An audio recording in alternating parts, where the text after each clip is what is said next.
kasih kesempatan Pak Bupati untuk memberikan kebijakan diskresi.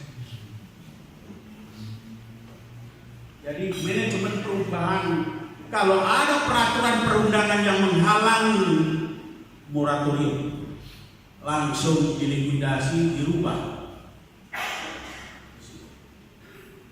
Termasuk juga tata laksana, sumber daya manusia kita juga lebih penting. Luhut Timur saya 4 kali datang ke sini, ternyata perubahannya luar biasa. Kenapa saya cerita?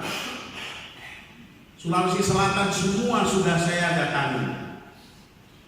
Tadi sudah saya katakan jauh di mata, dekat di hati. Luhut Timur, daerahnya sejuk, dingin, luar biasa. Pengembangan yang saya senang, ada 2 jalur sudah jalan. Itu master plan-nya luar biasa. Pak Bupati ini baru sekali atau 2 kali? Jangan salahkan, saya tidak promosi 2 kali supaya ini.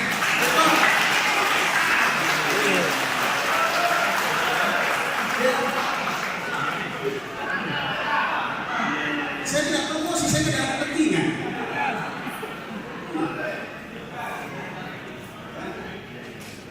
Penguatan akuntabilitas kinerja.